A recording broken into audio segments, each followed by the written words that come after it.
मैं बचपन में देखा करता था, जब मैं छोटा था, मैंने आपसे जिक्र भी किया कि हमारी जो दादी दादा उस ज़माने में यूनानी और आयुर्वेद में ज़्यादा भरोसा रखते थे। पुराने हकीम खाली नब्ज़ देखकर बता देते क्या प्रॉब्लम है आपको। बिल्कुल। कमाल कि क्या था कि नब्ज़ में हाँ, कैसे पहचानते थे वो, क्या वात, समझ में नहीं। हाँ, वात पित्त कफ को बैलेंस करते थे वो, और बड़ी बढ़िया आयुर्वेद में सिस्टम है जी। आप बताइए आपके बारे में, आपके इसके बारे में मुझे बताया। एक्चुअली तलत जी, आज जो अपना मिलने का सौभाग्य हुआ है वो इसलिए हुआ कि एक तो आयुर्वेद की जो चीज़ें हैं उसके बारे में आपसे चर्चा करना बहुत ज़रूरी था, इम्पॉर्टेंट था, क्योंकि हमने बहुत सुना है आपके बारे में भी। कभी कभी हमारे पास जलोटा जी आते हैं, अनूप जलोटा जी, बहुत बात करते थे आपकी। तो एक ना, जैसे आजकल लाइफ में स्ट्रेस बहुत है, उसके बारे में हम आपसे भी कुछ जानेंगे कि आपका ऐसा कौन सा राज है जो आप हर वक्त स्ट्रेस फ्री एंजॉय करते हो लाइफ को। आज भी मतलब विनोद खन्ना की तरह नहीं पर्सनैलिटी। नहीं, मैं देखिए, मेरा कमाल तो ये है, कमाल नहीं कहूँगा, मेरी जो मेरा राज ये है कि स्ट्रेस तो सबको होता है। होता है। ऐसा नहीं है कि मैं कह सकता हूँ मैं स्ट्रेस फ्री हूँ। दुनिया में अगर आप रहेंगे तो स्ट्रेस होगा ही, हो गई। लेकिन आप कैसे उसको हैंडल करते हैं, कैसे आप उसको संभालते हैं, वो ये तरकीब, और मैं जितना हो सके संभाल लेता हूँ। हालांकि स्ट्रेस होता है, लेकिन मैं घर के बाहर दिखाता नहीं मैं। हाँ, सबसे क्योंकि बड़ी बात। क्या है कि हम पब्लिक फिगर हैं। कई बार हम जाते हैं कॉन्सर्ट वगैरह में, तो ऐसे ऐसे हालात हो जाते हैं कि आदमी के बस की बात नहीं होती कि कैसे करे कंट्रोल। हर चीज़ तो कंट्रोल नहीं कर सकते आप। स्टेज पे जाइए, ये हो गया वो हो गया, लेकिन उसके बावजूद आपको परफॉर्म करना है। आपको ऑडियंस को ये महसूस नहीं करवाना है कि आप पर कितना बोझ है। बिल्कुल, और वो भी वही मूड में जो उसी वो में चाहता है। तो बस हम जाते ही, चाहे साउंड बराबर नहीं हुआ समझिए किसी वजह से, या इंजीनियर ने कुछ गड़बड़ कर दी, चेहरे पर नहीं लाते हैं कि भाई प्रॉब्लम है, ये हमारा राज है। ऑडियंस से हम बात करते हैं, और फिर वो बातों बातों में हम उसको इशारा देते हैं भाई ठीक करते हैं इसको। तो उससे क्या होता है कि ऑडियंस को भी महसूस होता है कि हाँ भाई ये तो फनकार हमारा ही है, ये तो बिल्कुल हमारी तरह है, कोई हमारे बीच में कोई दरार नहीं है, कोई दीवार नहीं है। तो जब आप दीवार हटा देंगे ना, तो स्ट्रेस किसी को नहीं होगा। ये बड़ी बात है। और एक चीज़ और है जी, जैसे ना हम आयुर्वेद की बात करते हैं, बहुत सारे लोग आजकल स्ट्रेस में जी रहे हैं, उनको हम अपने जो घर के नुस्खे होते हैं हम बताते हैं कि ऐसी चीज़ें घर पे करो। जैसे मान लो कि उल्टी गिनती गिनना शुरू करो 100 से लेके 1 तक। अगर बहुत ज़्यादा स्ट्रेस आ गया तो 100 से लेके 1 तक काउंटिंग करो, ताकि आपका कंसंट्रेशन कहीं और चला जाए। या फिर आप रूम बंद करो, घर में अगर स्ट्रेस बढ़ गया, एक दूसरे से झगड़ा हो गया, तो रूम को करो बंद, उल्टा चलो, उल्टे पाँव पीछे को चलो, उधर से फिर पीछे को चलो, उल्टे हाथ से, चाहे तो अपने दुश्मन का नाम लिखो, चाहे प्यारे का नाम लिखो, उल्टे हाथ से लिखो, वो लिखा ही नहीं जाता। तो वहाँ कंसंट्रेशन बनता है, आदमी इधर उधर से निकल के वहाँ आ जाता है कि मैं क्या लिखूँ, वाहिगुरु वाहिगुरु लिखो, अल्लाह अल्लाह लिखो, राम राम लिखो, जो आपके मन में आता है लिखो, उल्टा लिखो। तो जब उल्टे हाथ से आदमी लिखने लगता है तो उसका कंसंट्रेशन डिस्टर्ब जो होता है निकल जाता है।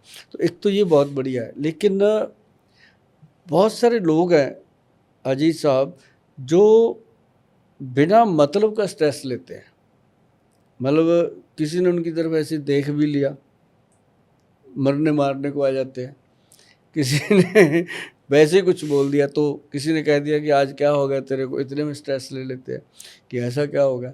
तो मतलब ये ऐसी चीज़ों से बचने के लिए जो आयुर्वेद कहता है, जो जितना हमने ज्ञान अध्ययन किया, उसमें ना एक सबसे बड़ी चीज़ आती है आयुर्वेद में, वो आती है ब्राह्मी बट्टी।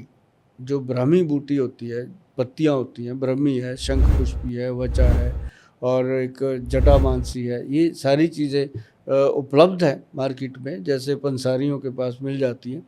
तो हम ये बताते रहते हैं कि इन चीज़ों को लेके पाउडर बनाओ, पाउडर बना के 1 चम्मच डेली खाओ, तो कुछ दिनों में आपके जो ब्रेन की सूजन है, जो ब्रेन के अंदर कोई इन्फेक्शन है, कोई इन्फ्लामेशन है, वो ख़त्म हो जाएगी। बिना मतलब की जो स्ट्रेस लेते हैं उनके कई बार ऐसा होता है कि उनकी ना ब्रेन की नसों में बहुत ज़्यादा इन्फ्लामेशन होती है।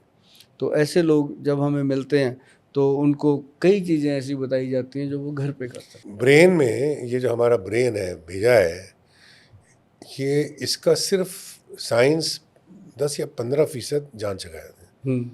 बाकी का अभी तक जानते नहीं साइंटिस्ट भी, कोई नहीं जानता। क्योंकि इसके अंदर इतने न्यूरॉन्स हैं, कनेक्शंस हैं, इलेक्ट्रिकल इम्पल्सेस करोड़ों करोड़ों है। मैं आपसे बात कर रहा हूँ, उंगली उठा रहा हूँ, पता नहीं कितने हजार लाख न्यूरॉन्स काम कर रहे हैं, सिग्नल दे रहे हैं, तभी ये उठ रहा है। इलेक्ट्रिसिटी पास हो रही है, तो ये कर सक रहा हूँ मैं।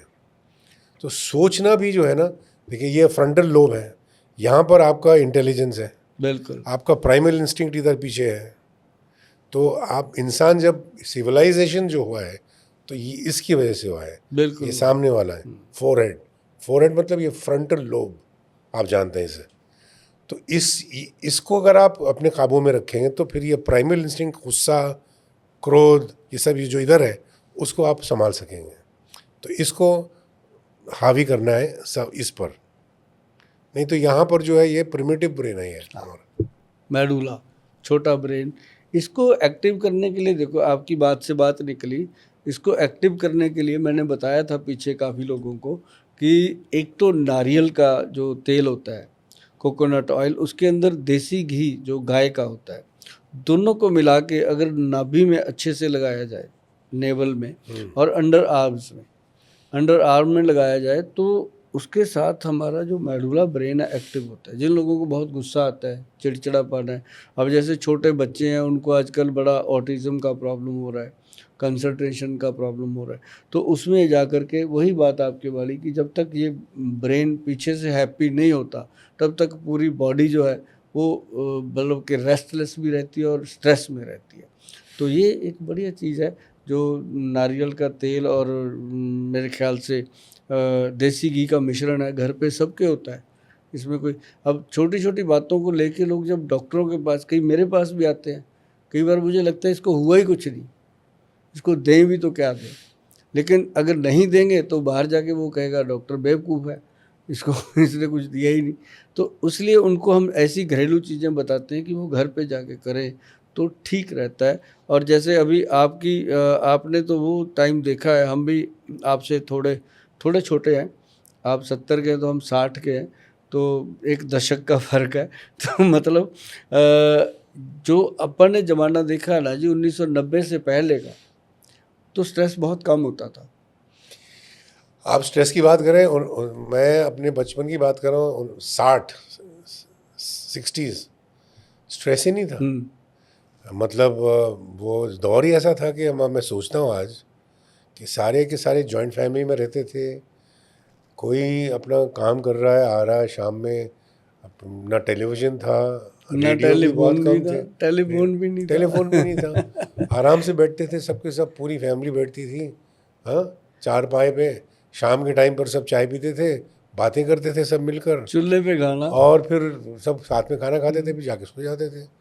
तो कोई प्रॉब्लम ही नहीं, स्ट्रेस फ्री रहते थे, बिल्कुल बिल्कुल ऐसा लगता था कि कुछ कहीं पर प्रॉब्लम नहीं है। आज का दौर जो है, एक तो वक्त बहुत तेज़ रफ्तार हो गया है।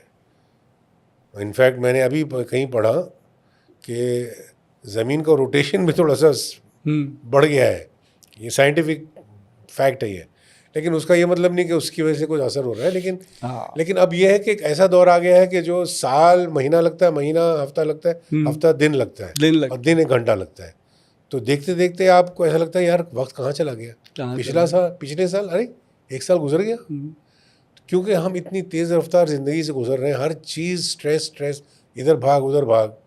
तो कभी कभी मैं सोचता हूँ कि यार इंसान को थोड़ा सा इससे दूर होना चाहिए अपने आप में। इसलिए मैं, देखिए, सबसे मुझे मुश्किल काम लगता है कंसंट्रेशन।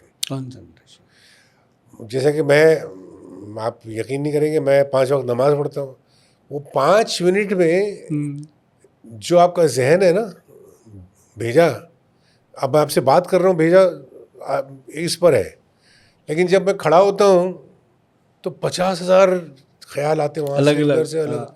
अब अपने आप को वो 5-3 मिनट के लिए कंट्रोल करना अपना बड़ा मुश्किल हो जाता है, जहन कंसंट्रेशन बहुत मुश्किल, तो वो डिसिप्लिन सिखाता है वो। अब डिसिप्लिन सिखाता